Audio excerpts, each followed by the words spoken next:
Hello and welcome back to the International 5 Qualifiers. This is the SEA region and the Grand Finals.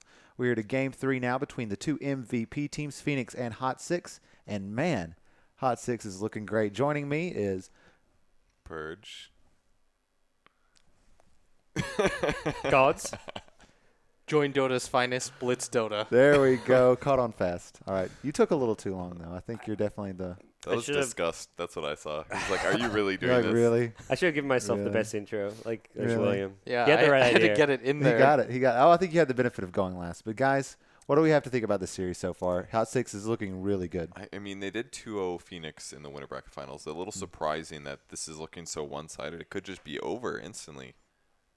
It's, my mind's blown. I can't believe. It's not just the fact that it's 2-0 and Hot6 are doing so well, but it's just the manner in that they're winning these games. They're being super aggressive. I know it's their playstyle, it's the place I expected to see from them, but I thought Phoenix would match up better, as we saw in their winner bracket matchup. Their winner bracket final was 3 fairly close games. This series so far has just been 2 games where Hot6 put out some new picks and just steamrolled. I know a lot of people will say that Hot6 is only looking good, or Phoenix is only looking good because they play in the Southeast Asia region, but I think that I really want to make the distinction between that and just good, solid overall play. Like, their strategy and their tactics seem really strong. Their rotations and movements just make sense to me, and they're doing things that I feel like a lot of teams won't do. Like, they're taking chances with just going and immediately pressuring the safe lane. Like, Jarex is taking so many liberties, and his team allows him to. They kind of just say, okay, go do your own thing. We'll trust in whatever you do. And I feel like there's not a lot of support players that get that kind of respect from their team where you just kind of let him loose. Yeah. I've been really unimpressed with Lena so far in this SEA qualifier. Like, as a whole, her win rate isn't great. She hasn't been very good in a lot of ways, but Jarex, I think, has really stood out in his play with Lena. Like, his LSAs are always on point. There's that one game yesterday where he got the triple kill in bottom lane just with perfectly placed LSAs and Dragon Slaves. If anybody is making this hero look better than maybe she is, it's Jarex. So I've been very impressed with his play so far. So Leshrak first pick out of Hot6, so we've been seeing a lot of games with Rev playing that. Bloodseeker is still banned, Undyne is also banned out, and surprisingly we see the Naga first ban this time by Hot6. It's always been second. I'm guessing these two teams just from scrims that it's a go-to for Phoenix every now and then. And last game it was second stage ban. Yeah. This game they may be thinking, okay, they may just look to first 2 pick it to try and that's like their plan C. Like plan A didn't work, plan B doesn't work. What's plan C? Maybe it's the QO or KP Naga Siren. Yeah, that's the real big benefit for Hot6 having scrimmed against Phoenix a lot. They know their plan Cs. I wonder how much they talk about each other's strats and their strengths and weaknesses. I feel like that's one thing. When Brax went over to China for LGD, he told us about that. It was nice to have somebody that you could actually ask questions. So most of the time you scrim somebody, the game's over and you walk away and you try to figure out what you think went wrong. But if your opponents can give you some tips, it can really help you grow. And if you know, like you said, oh, maybe this is their plan C, do they talk about that? Do they say, like, oh, this is what we're planning to do if things go really bad against so-and-so team? Do you use that knowledge against your teammates? Like, how deep does it go? I feel like they know probably everything? do share a decent amount. Uh-huh. But obviously these two teams came in the qualifiers knowing that they would there was a good chance they could be up against each other come playoffs time. So How helpful is it for you as a player to play against someone you used to team with? Like, is it interesting that can, like, Forev and Heen kind of be like, oh, well, you know, I know QO's farming patterns, and so they kind of know where to gank in certain periods of time. Is that something that happens, or is it something that is so dependent upon the situation it's not really that useful? I think it's a little easier, at least in my experience. I would play like in-house leagues against Bambo, and I always knew how he's playing Sand King. He's got 1,000,000 stacks, and I just shifted over. He'd kill the stacks, and I'd sap 2 levels. You know, I feel like that will definitely be something that they can get in their heads about, especially because Heen and March were on a team together for so long. Frev as well was also there. Right. But I think the playstyles now are a little bit different than they were back then, so maybe it's only helping a little bit. So, all right, we'll see the Darkseer pick, which has been big for both of these teams. March is going to take that to the off lane. He had a rough performance on Darkseer earlier today. Got over-ganked a little bit. There was a Disruptor and the roaming Bounty Hunter. No ban on Bounty. Will Hot6 take it? They've got the Lena, though. So maybe they won't, but it was kind of the same situation, wasn't it? Wasn't it Bounty versus Quap? Yeah, it was. It was Bounty versus Quap Bounty. and Bounty versus Darkseer. But Bounty is not particularly good at ganking either of those heroes. It's just the way he played it, which it could have been any two heroes, it feels like. But it did help the 1v1. It was potentially the similar matchup, Lina versus Quap. So Yep. it's a possibility. They do go for a Shadow Demon. They needed something to set up both the Lesh stun and the Lina stun, whether that's a Yule Scepter, but preferably something earlier in the game, and Shadow Demon will definitely accomplish that. And not to mention, if somebody's in a lot of trouble, whether from Quap or Witch Doctor, you can save them or at least buy them sometime. It's a good synergy with Lesh. Phoenix have picked this before, the Sven, but I think last time they went with it along with the Wisp. I really think Sven is a lot weaker without the Wisp. It's pretty good, though. I think it has its uses. It usually doesn't win that many games, but I think the hero has potential. I don't know if I like it. Yeah. It's okay versus Lesh, I guess. It's a lot of physical damage. You can definitely deal with him. You force him into a fast Shivas, maybe, to reduce the damage, but then he just gets stunned. It kind of puts him in a weird spot in terms of his item build, I believe. Warcry really doesn't do as much as it would against a Bristleback or a Witch Doctor, even with a Death Ward or more physical damage. They don't have that much physical, so yeah, the Warcry is a kind of a moot point here. I would maybe even not skill it up that much, even though I always talk about how much I like it. Right. Maybe they're expecting Hot6 to go for a physical damage carry, like Gyrocopter or something of that nature, but usually when they go Leshrac there, it's going to be a Jerax Lina, so it won't be a Core Lina almost certainly. So they could go for a Gyrocopter here, which is decent against it. It might be support Lina, might not be. I think that's not quite determined yet. What do you think, Blitz? I feel like that's going to be a core Leshrac because A, you have a Broodmother. B, I think the Leshrac needs levels of Edict as well. And typically you're going to go for the Lightning Storm build because it's just more efficient. And so I think that if you want to kind of get into the split push game where you go 4-1, right, where the Broodmother kind of just pushes her own lane and then the Leshrac does his own thing, I think that has to be a core Leshrac. Because if you play it as a core Lina, it's just a little bit too unsafe, I feel, Kevin. And more than anything, I'm really surprised that they let the Broodmother slip because most teams will pick it as a 5th pick, but Hot6 have been consistently taking it 4th for Sunby because it feels like this is a comfort hero for him. Mm-hmm. And I think a lot of people understand that, right? It's the comfort hero. Every single person that plays Dota has one, the one where you play with your friends and you're like, give me this hero, I want to win a game. And for Sunby, it feels like the Broodmother. He does a nice job on it. He always plays really safe, a lot more safe than most Broods do the first few levels, and then he pressures a little bit later, which I think is maybe a better way to do it because Brood really lives or dies based on the not feeding or not feeding those first 2 levels. So not the best versus Sven in the mid to late game. He can very easily get 400 gold, but pretty much with a blink stun or a walk forward and hit twice kind of a thing. But at least in the early stage, we could see Quap safe lane. I don't know if it was Phoenix that played it, but there was a Quap that went safe lane with a Soul Ring, and I thought it was a good solution to the Brood, but I don't remember if he started there or not. They have decent options. Also, Darkseer versus Brood is a pretty good matchup for Darkseer. At some point, you will get a little harassed down, but what you just do is cut the creep wave. I think that's the best way to do it. If they want to support to help handle the Brood, something like a Sand King comes to mind. The Venge, another support. He doesn't have AoE, but the Wave of Terror helps scatter the Brood over the trees and that's why break that path thing. That's why I think Hot6 banned it out. Yes, because if they want to keep the Sven Witch Doctor in the safe lane, they need a strong tri-lane to deal with the Brood from level 1, which would be like a Witch Doctor Venge combo. Sand King is okay. You definitely have the kill potential there, and then the Sand King can kind of deal with the Brood in the mid game as well. Right.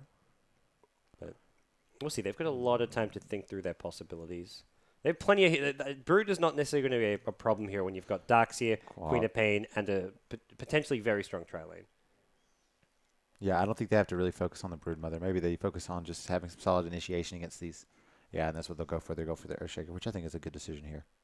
It's really good against squishy heroes that don't normally get BKB. And good versus Brood in general, just for the damage of the Echo. So not really a lane counter, more of a mid-game, late-game counter. And look at the synergy they have in their draft 2 Phoenix I'm talking. They've got Darkseer into Sven. They could combo an Earthshaker with that. They could combo Quap ulti with it. They have a lot of huge nuke combo potential there. We could see some really big fights, and that's usually what happens with Darkseer Sven. You never know. The other Sven we saw just the other day, I don't remember what team it was, but eventually you will get a vacuum into Sven killing 3 heroes, and it gives you so much advantage. An Invoker pick actually from Hot6. Well, drafted twice in their upper bracket finals, but I believe neither game they won, and it was drafted once by each team. Maybe it was, I don't remember. It was drafted twice, I remember, and once by each team. They've had MP on Invoker a bit. Yes. I mean, it's a classic hero of his. So, does it work particularly well in this lineup for what they're trying to go for? Is it more of a we want this part of our lineup, or is it more of a counter to the other team's lineup. I'm not sure. I think it's just they may be comfortable with If the they're doing Invoker. and they Exo wanna win the game. Invoker, it works out great with like the Shadow Demon, Lena, Leshrac. There's plenty of setup for Sunstrikes on the map, but I think Right. much more likely it's Quaswex. The control it offers, it's a much more stable way to play the Invokers, so I think it's most likely a Quaswex. If they're going Exo Invoker, they have got a very volatile draft Yeah. with a lot of weaknesses. It's a So lot of magic damage coming out in that middle game. Yeah, they just- middle game. I mean, at that point, your cores is like Brood, Invoker, and Leshrac. You just don't really have the best team fight there if you're going Exo Invoker. But Right, I would agree.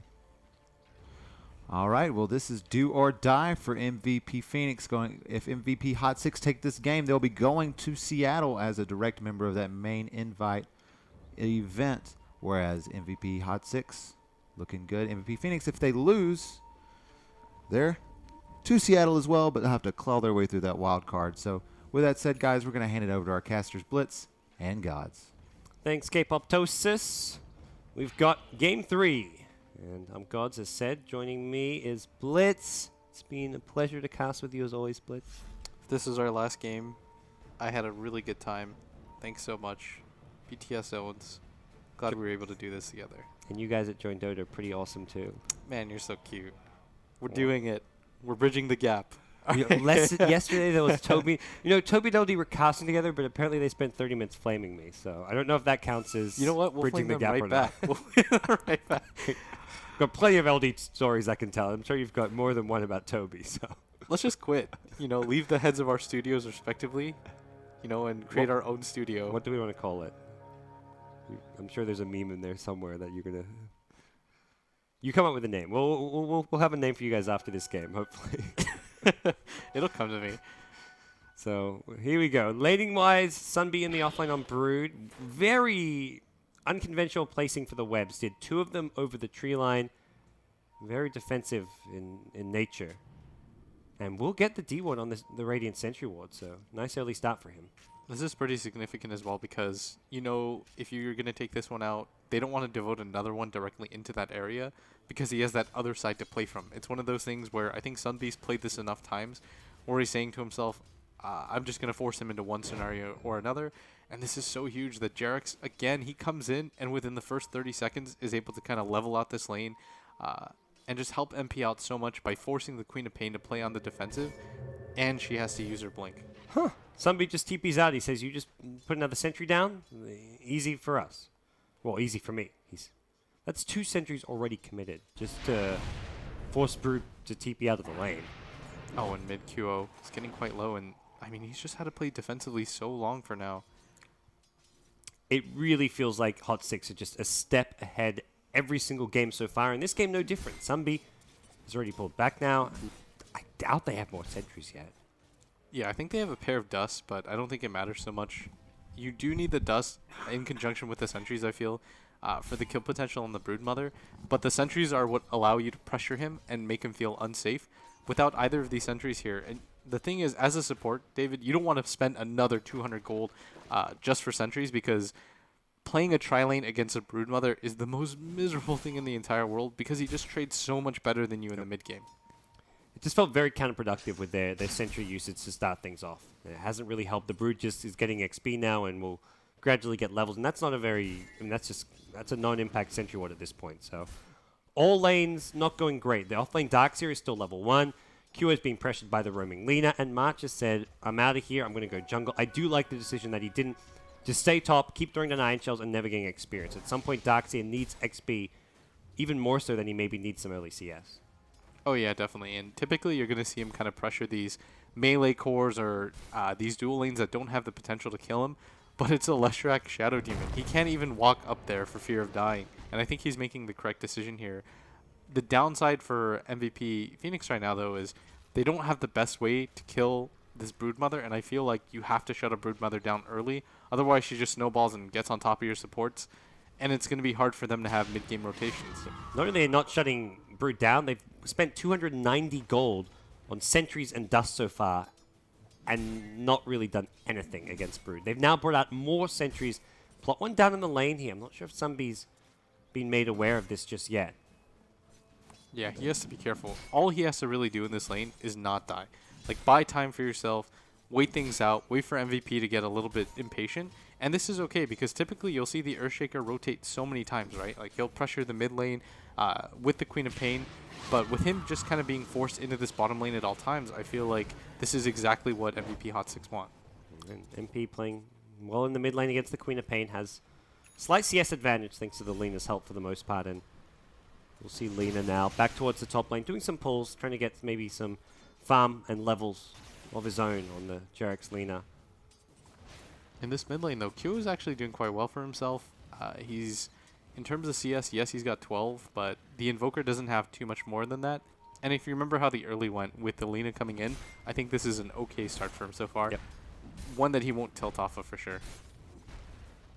Oh. Phoenix now going to start. We've done some pressure here on the bottom lane, but unlikely to be able to push this. Brew can just start building up that Spiderling army, and this is where things will get a bit problematic, as Febby, though, does find an Invis rune, gets that without being detected as well, and he may make him, yeah, it looks like he's going to make a move towards mid lane. Something that should have been reported by the Brood, but the fact that it's an Invis rune could cause MP problems. The lane is pushed in as well, so I feel like he doesn't know about this in mid. They're going to make the move. This should mean the fissure block off as well. No, he misses it. Ooh. At the same time, Kira can't really commit. There's a very low HP. Does have the bottle charges now, but that seems very, very costly. Should have been a kill. Yeah, they're going to be disappointed about that because I feel like if he manages to wall him off there, they can still just sort of kite him. But Yep. The issue is that if you gank a Quaswex Invoker, the regen on the hero is so high that it feels like it amounted for nothing, and you opened up more space for the Broodmother. So MVP Phoenix not off to the start that they were hoping for in this game. Yeah, this is a Brood who's already hit level 4, has just about enough money for the Soul Ring, and that's when Brood is. Brood level 5 with Soul Ring, you're doing fine. You can farm the enemy jungle, you can stay in the lane for a long time, and it's very unlikely that any ill will comes your way. So top lane, looks like that's where the Earthshaker then moved on towards as Darkseid hits level 3, but these two supports in the top river have not been seen by any Radiant Vision yet. And this is looking very dangerous for this offlane here. They've got the Earthshaker Fissure, but maybe the Earthshaker they go on. Jarek's coming in from behind. They're going to disrupt up the Earthshaker. Darkseid going to surge himself, but he's just going to leave Febby to die here. I think he needs to find a TP out, and he's stunned. You betcha. 4-rep. Catches out March, and that's going to be 2 kills going the way of MVP Hot6 to start game 3 off. Oh, and QO is making a move for it right now. He doesn't have vision. That Quas regen, he's yet. bottling up.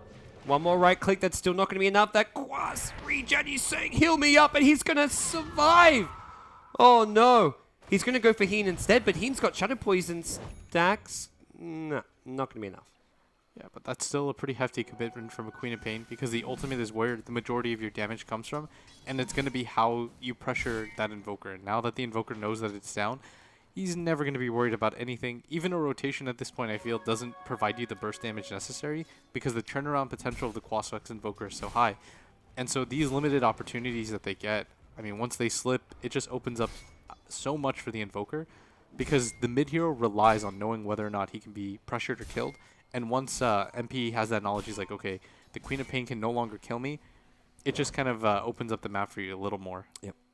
We saw this last time KP played. Sven does like to level up Cleave over his other skills and has already got 3 points in Cleave and looks like will be... Last time he rushed a Helm of the Dominator, used it to help stack the Ancients, and later on broke it down to turn into a Mask of Madness.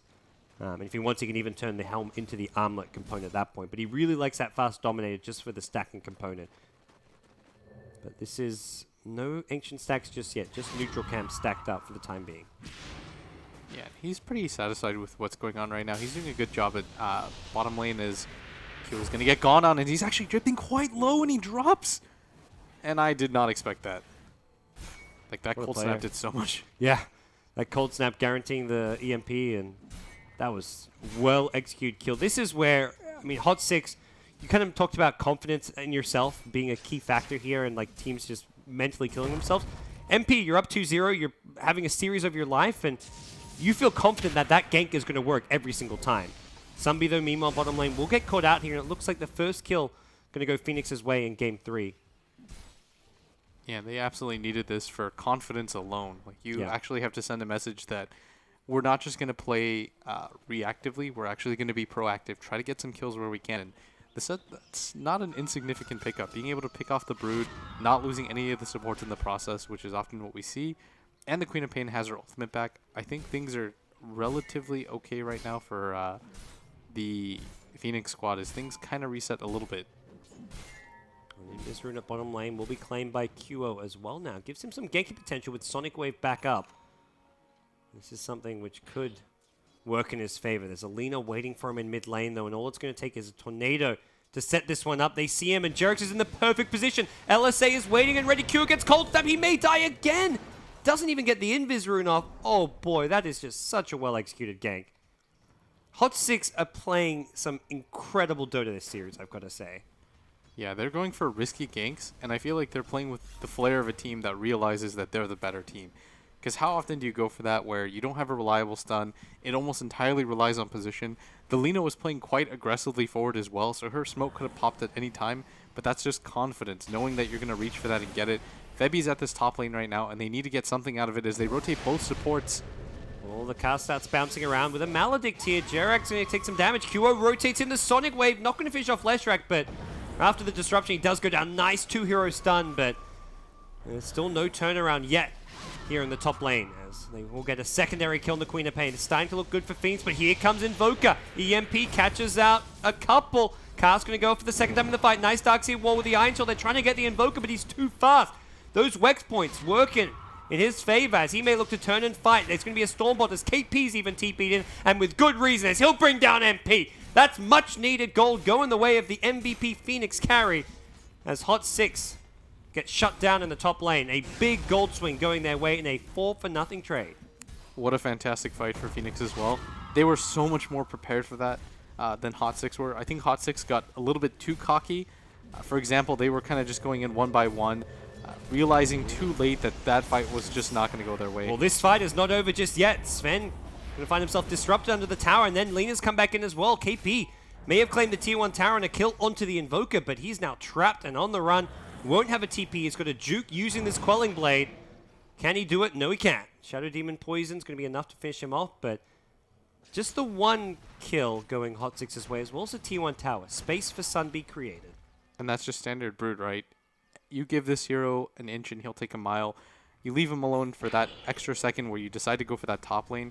Yes, you get it, but this is kind of expected, and it's not the worst thing in the world for MVP Phoenix right now, because you leave a Brood alone, you know what's going to happen. It's, Yeah. I mean, you do have the heroes to deal with it, and you've got great heroes as well, because the Darkseer needs the safe lane farm, I feel, because the Sven can just go do the jungle, and you need a hero that can rotate down there and deal with it. And the fact that they have an offlaner in the Darkseer that they pick so early works so well for their team. And KP, level 8 now. He's not really started to accelerate his farm too much, but with the Helmet Dominator picked up, he's now dominated a range creep and will start to go look to stack those Ancients with it, I imagine. As the smoke now going to come his way, they're looking for this Brood. They do pop, but Brood's on the other side of the trees. Fissure will not find Brood, just the little Broodlings. As Sunby just going to hide on top. I think they know where he is, but they just unfortunately can't do anything about it. And they've wasted the dust as well, and so they're trying to drag him and lead him to that sentry vision, but I don't think Sunbee's going to fall for it. He's just going to go for the safe move, play further down away from the supports, and just try to cut the wave, because he realizes that's the safest place to be. But MVP, yeah, they're going to go, they might go for the push, but they have to realize that they only have one creep to do it with, one creep wave. That one creep wave could be enough if they want to try and pop the Sven God Strength, but at this point, maybe feeling like they just want to get back. And Febi's TP top, March there as well. Vorov is incredibly low, and he may think they're pushing bottom lane. If they got in with a Surge Stun or a Fissure there, I think they could have almost killed the Leshrac. Very aggressive play coming in. MP, though, is coming up top right now, I think, just to kind of scout out where heroes are, because, I mean, they pretty much just vanished off the map right now, as Warnuts gets a really aggressive ward placed into the Dire side. And I think they need wards like that just to be able to kind of control that bottom lane out, make sure that nobody's helping the Brood, because usually with the Brood you only need one hero. And the same gank from earlier. They're going to bring down QO. MP just waits for him to go for the last on the creep. Knows he's going to hit the tornado as a result, and Jerax is ready. Yeah, and I mean, I talked about QO. I mean, he's my buddy. We used to make bets all the time, like, if you feed, you owe me dinner. That was how we used to get in each other's heads, and he would just when he won, he'd give me this big shit-eating grin, like, I got you. And he wouldn't say anything, and that was even more annoying than my type of trash talk, where I'm going to get up in your face.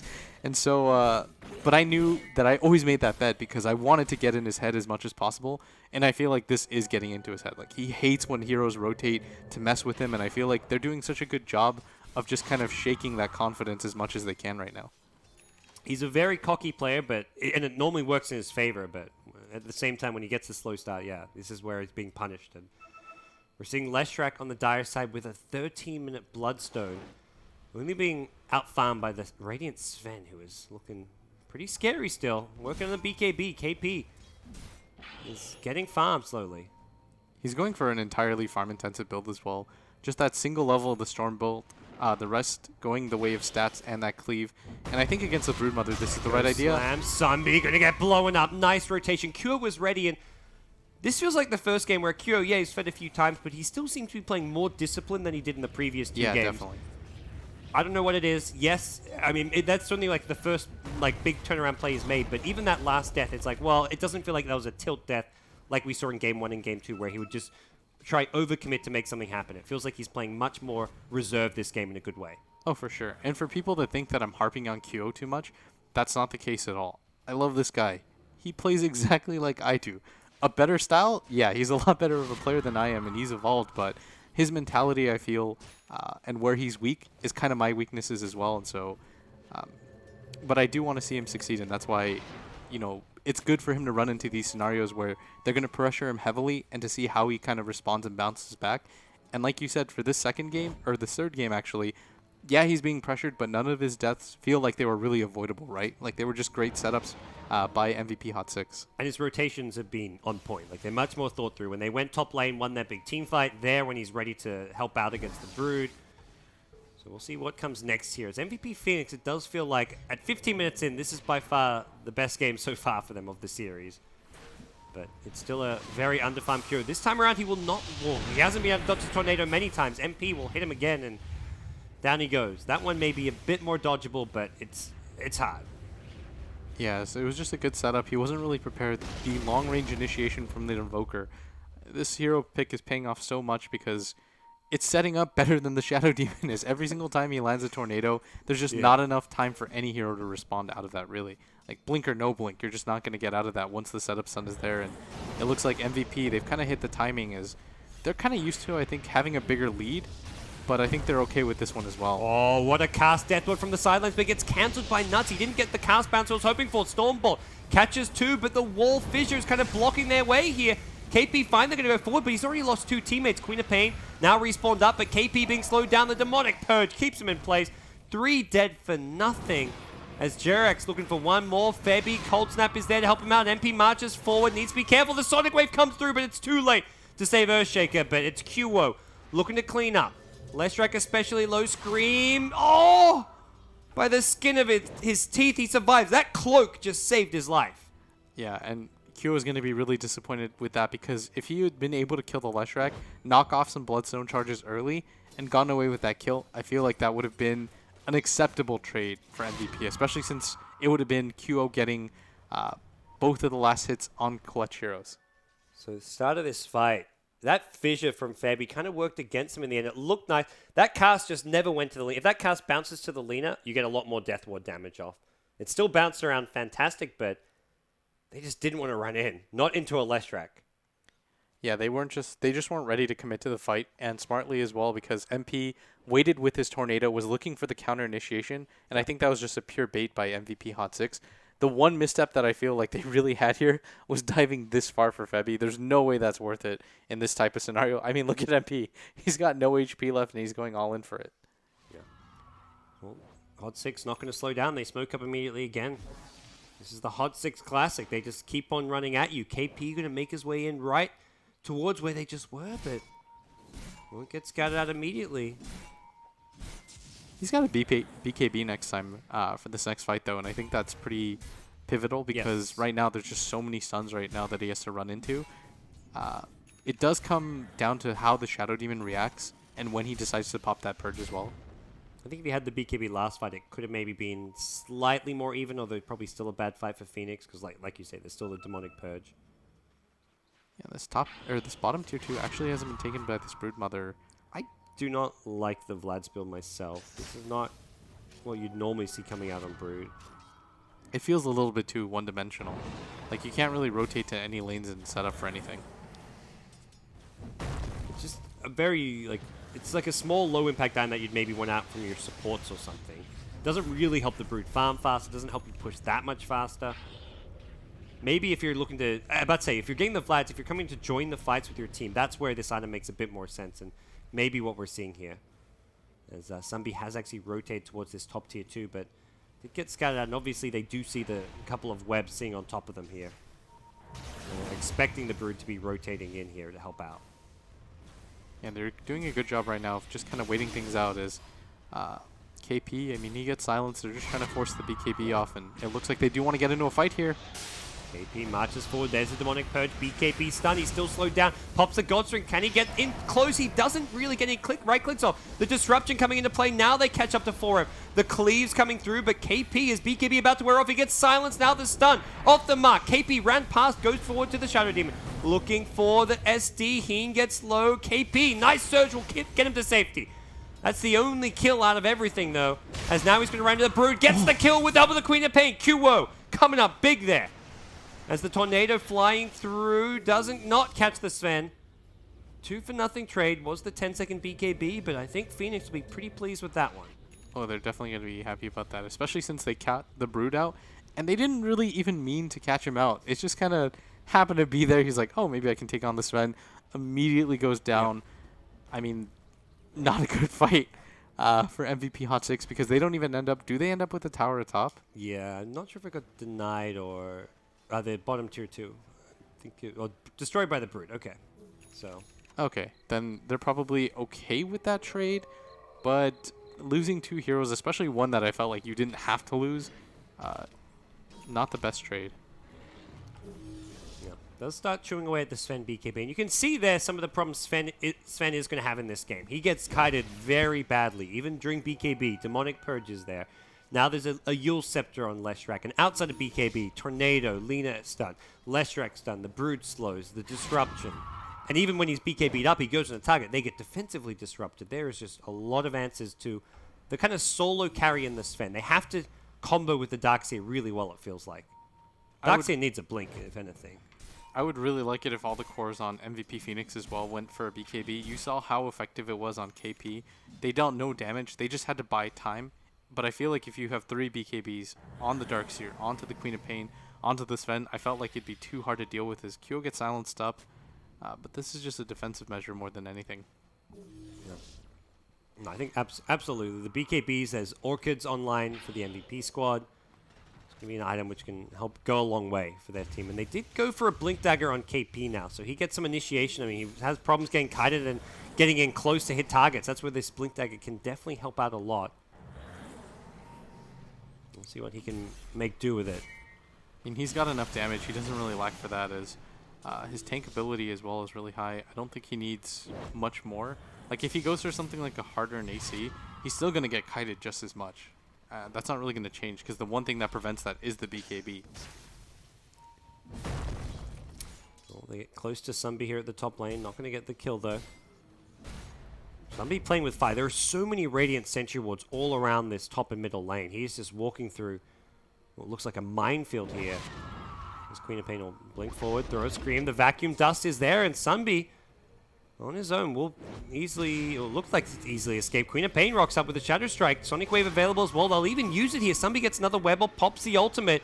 May look to turn on lifesteal. Blink, scream, defensive disruption. Heen could be the target instead. One more right click. Coconuts come and help out. Sunbi, meanwhile, gets low, brought down by the Sven. They're going to kill off another in the Leshrac. Leshrac TP'd into just certain death, and a great fight for Phoenix. If they can catch out MP, they'll get another kill. And you betcha they will. MP thought he's invulnerable there, but the Sentry Ward detects him, and now they go into Roshan. 4-0. All of a sudden, everything's been turned around. It's this BKB right now by the Sven. They just don't really have an answer for it as the MVP Hot6 lineup just doesn't deal enough damage. That's what it really feels like to me. It kind of feels like they're delaying fights, but they don't really have the finishing move that they need to be able to take out the Sven, to be able to take out this Queen of Pain. Are you up to Jerax? I was just about to say, I'm watching Jerax, I'm like, this is a typical Jerax play. look to make something happen, but he does not get the normal Jerax outcome. He's been making these high-risk plays all day long and mostly been met with success, but this time around he's going to get punished once. Does prevent the Roshan in the end, as it looks like Phoenix will back off and leave the pit empty, where Roshan did get down to around half HP, and with a Brood on your side, they're thinking, let's take this, and I think Phoenix will just have to let this one go. That's a worthwhile trade, though, for Phoenix, because you don't want to overcommit for the Stakus. It doesn't mean what it used to. When you had that 8-minute timer, this 5-minute timer typically means that you're going to be able to take out one Tier 2 tower relatively uncontested, but beyond that, I feel like it's going to take another Aegis for them to be able to They're go back, high ground. though. They're actually coming in to fight this one. They may get there just in time. It's going to be close. Febby needs to fissure, and fissures soon. He gets in. No, he gets used up in the air. Deafening Blast from the low ground. Aegis goes to Sven, and the Roshan kill. Sunbee's trying to fight his way through this one. It's QO in trouble. Silenced up. QO still alive and kicking. He's got the blink out now if he wants to. Sven is just tearing apart. MVP Hot6. It's a 2-0, and they're looking for a third. MP isolated.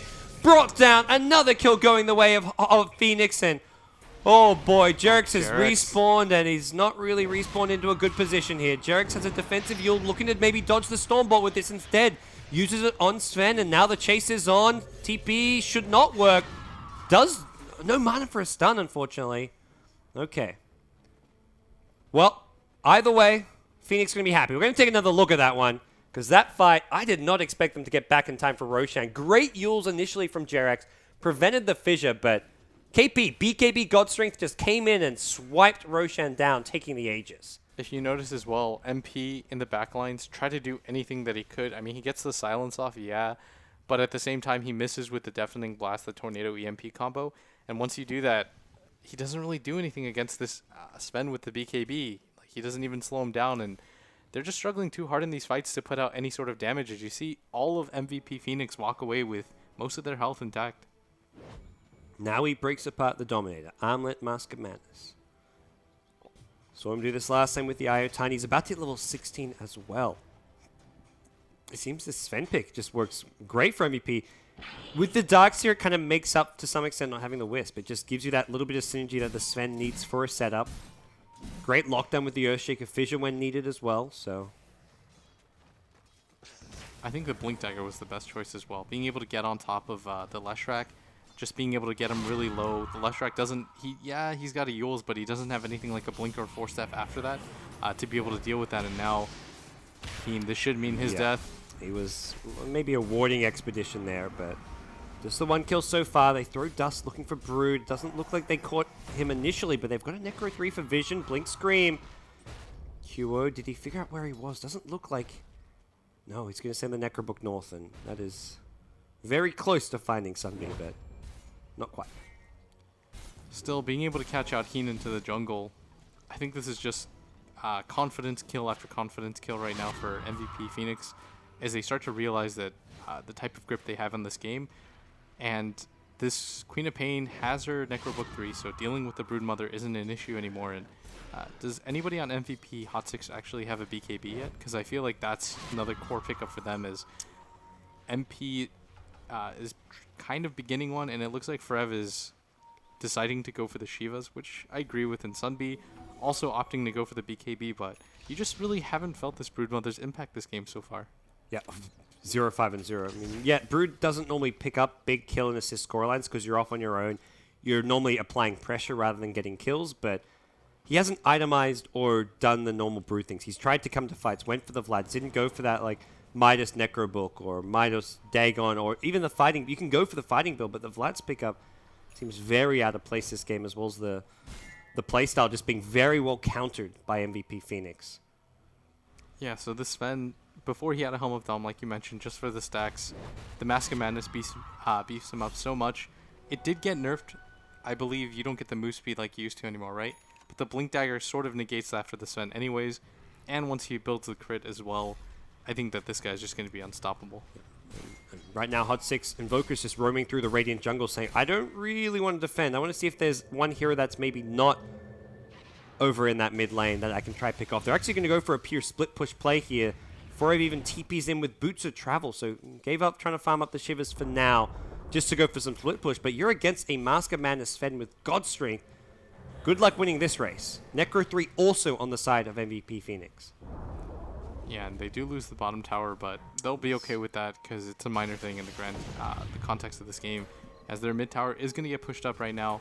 The Sven, I believe, still does have the Aegis, and Febby has a blink as well. Oh, they missed the fissure onto the Invoker. He does get the cleave down, and oh my god! Sven just goes to town! Gets 2 kills instantly in the fight. He's chasing for more with the BKB on. Instead, going to fall back. Has God Strength still online for now. Blinks forward onto the tower. They do have to worry a bit about the split push up bottom lane, but for now, doing good damage to the tier 3 tower at mid. KP has Aegis online, holding onto the armlet for now. Toggles it back on, and this tier 3 tower quickly going down. Jerax does not have mana to follow up the Yule Scepter with an LSA. Bottom lane taking about the similar amount of damage. Q are going to blink forward as well. Has the Darkseid to back him up. It's just going to be just a surge forward. As Q looking for Forever will not find him. And it looks like the Sven will make his way out of mid lane. Still Aegis in hand. Although I believe the Aegis just expired. Yeah, Aegis just expired. I mean, he's okay with that. It's just another item slot at this point when you have this much gold and you're this far ahead.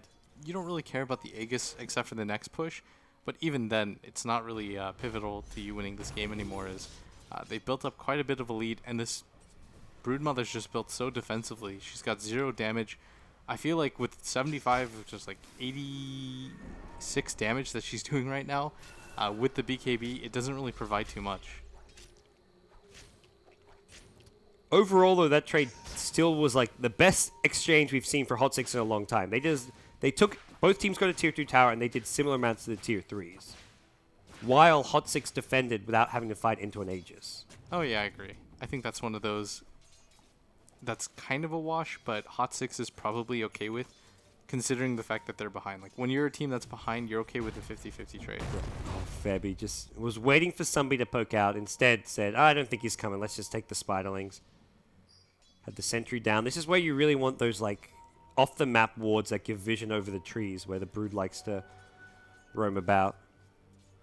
Now KP at top. Oh, he sees the Dragon Slave. Doesn't go blinking in. Does pop the God Strength now. Blink in stun. Jerax going to go down with just 4 swings of the big sword. KP finds a solo pickoff. Yeah, not enough time for the Lina to get the Yules off or anything like that. And this Invoker did go for the Orchid, but it just feels like he's fallen off so hard as he hasn't been able to get the individual pickoffs that you look for with that Orchid. And meanwhile, Kyo actually leapfrogs him in terms of net worth, and he's got a lot more relevant items right now as he has the Necro 3 with the BKB as well. It's crazy to think he had such a high impact in the first 10-15 minutes without the Orchid. It's not like the Orchid's the reason he's having a lower impact now, but since getting the Orchid, he hasn't found any use for it. So a top KP. symptom of the game right now is KP. Free tier 2 tower goes his way. He's up to 5.3k gold now. Could buy something like the AC. Instead, going to buy the Boots of Travel for now. So that opens up an item slot since he can sell his treads. And then still have a TP available. Especially, we mentioned there's no IO on their team, and you do want to have that TP available. Finally, it looks like MP's maybe found a pickoff. Runs into Nuts here in the jungle, but could pay for this with life. And he's not even get the kill. Great use of fog there from Nuts, using the trees, and they're going to actually catch on MP. So it's not finally. It's MP just feeling forced to try and make something happen, and just feeds away his own life. Yeah, and he was hoping to at least get 1 kill there, but if you're a core 2 position player with an Orchid and you can't kill a Witch Doctor at this phase of the game that fast, I mean, the situation just kind of looks grim for you, because that's where he excels right now, I feel. Oh, they almost caught out one more. That fissure just half a second too late. As the scream goes flying through afterwards here. KP now coming in the front lines here. Hasn't purchased anything yet. He could buy back into this fight if he does happen to go down, but he's just going to God Strength and focused on the melee racks. Glyph available for the die side, and they'll use it for now. As the Leshrek's going to miss a stun. KP forced a little bit back, but with the Glyph wearing off, he's going to clean up this melee racks and blinks forward, actually going for the kill. He did not expect that one. That's a dead Shadow Demon to start off this fight. Now Warcry out of there, gives him some armor. He can fight Sunby with this one. Nuts instead can become the new target. Down goes the Witch Doctor with the Sonic Wave. It's going to be Jerax getting low, but not brought down. Febby, Blink, Echo Slam with a wall. 4 gets surrounded by MVP Phoenix, and they're going to take the mid lane of Raxen. possibly swing their way top, possibly force out a GG, because this game quickly looking unsalvageable for the MVP Hot 6 team, and their 2-0 lead looking like it's about to become a 2-1. And what you want to take away from this is if you're MVP Phoenix, you should be really pleased with this result, as it just felt like they flat out outplayed MVP Hot 6 and got them to overcommit several times, and they just bought back right now with the Leshrac. That just works against them because they're not even close to finding a pickoff off of it. Instead, it's going to be QO finding a kill on the way out. Invoker goes down. I believe it was to the Necro. I was about to say, I'm not sure what actually killed. He must have been finding those Necro because that. I mean, it feels like MP's having the QO game we saw in Game 1 and Game 2, where he feels like he's in this position where he has to make so much happen to give his team a shot, but in the end, it just kind of works the opposite way. Yeah, and like I said, the Sven doesn't even need the Aegis. He would prefer to have these extra pair of treads. Well, he can BKB out of this if he wants to. Will do so. Great fissure. Vacuum onto 2. They'll cleave him down. 4F goes down, as does Hotrax. And with that, top lane exposed. God Strength already online, and KP will happily claim another lane of racks. And there we go. GG is called. We're going to a Game 4. Not as straightforward as they would have thought in Game 3. In this game, I felt like it was the early game that was so much better for MVP Phoenix, because typically what ended up happening is that Hot 6 got off to a hot start in the first 8 minutes, and then things just completely snowballed. This game, they waited for Hot 6 to overcommit and over-aggress, and it just felt like they got a little bit more out of things this time around. All right, well, we're joined again here at the panel by K-Pop and Purge. What do you guys make of Game 3? Kind of Phoenix rising from the ashes at the start of that series and coming back strong. I think they might have a chance to come back in this game. Maybe even a little bit of a reverse all kill. We'll see. They're looking strong here, though. One thing I want to talk about is the Sven pick. One of the stats that was pulled up was that MVP Phoenix keeps picking Sven instead of Gyrocopter when Gyro is available.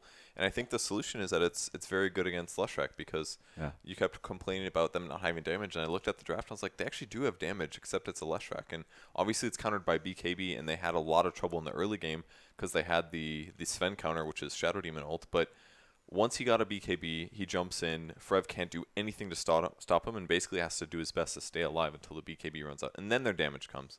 So I think the Sven's really good at beating really tanky magic casters such as Leshrac, and it may be the carry that they need to beat it. Because Gyro can do it, but it has to be solo target with Rocket Barrage, or you have to have Call Down or some amp damage there. So I think the Sven works really well against that.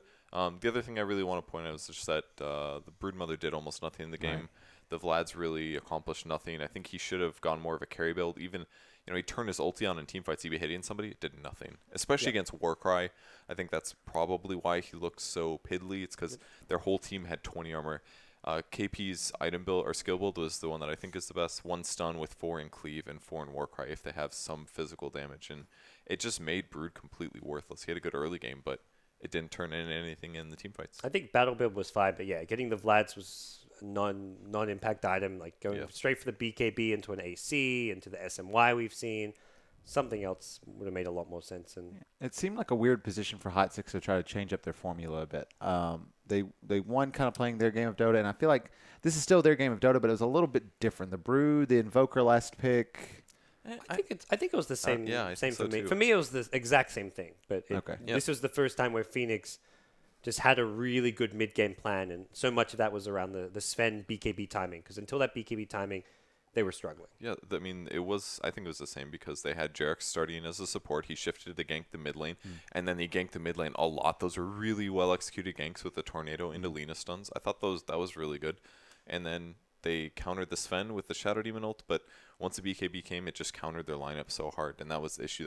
They either needed an Ags on Shadow Demon to just permanently slow the Sven to prevent him from doing any damage, which would have been pretty darn difficult to farm unless he dedicated jungle, or maybe slightly different picks. So they just got countered way too hard in the mid game, I think. Yeah, I was really worried about the Sven without a Wisp that game, but it seemed like the Darkseer kind of did a similar job, and instead of getting him in position to do the fights, the Blink plus the Vac was enough to really make sure he didn't get kited. So that was a good combo there. And an old combo that we've seen for a while, actually.